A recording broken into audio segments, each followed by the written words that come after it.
This is Stefan Schmidt for InsiderIowa.com. This week we've been witnessing something totally unexpected. We have a lot of interest in politics and policy and kind of know what's coming down the line, but this week a volcano in Iceland erupted. It began to spew a lot of lava and a lot of ash, and the winds unfortunately decided to take that towards England and then towards Europe, and we all know what has happened since. The airports in Europe, in most of the countries, had to be closed. And I wrote a little column in Insider Iowa on this, which you can read, and the gist of it is this. We think we control nature, and we think we're in charge here. We are very powerful as human beings in affecting the planet, and our technology is wonderful.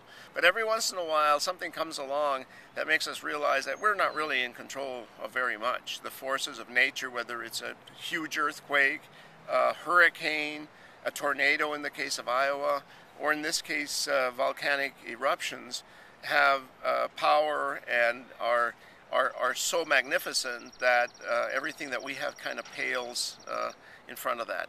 The other thing is that we know we're interconnected, but we don't realize how dependent and codependent we are on each other and our technologies until this. European grocery stores are running out of fresh fruit and vegetables. Florists depend very heavily on flowers that are flown in fresh overnight every day, especially roses, carnations, and some of those kinds of flowers and plants. And of course, the business community is very dependent on air to conduct their business, to go to meetings, to inspect their facilities. And so this week we suddenly hear about business people who are stranded, can't get to their job, can't get to their office, and there is an enormous amount of anxiety over this. Worst of all, we're not used to these events being prolonged. In other words, when a hurricane hits, it's terrible. It's a giant disaster. We feel bad about it, but the hurricane goes away and then we go and clean up.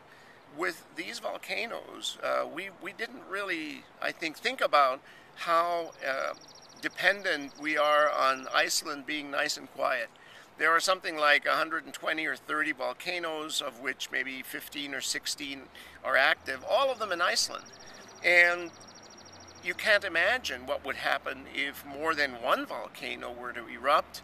And as you probably know now, but I found it astonishing, when this particular volcano has erupted in the past, and it's done that 3 times, almost every single one of those times what happened was that a volcano nearby it, very close to it, has also erupted.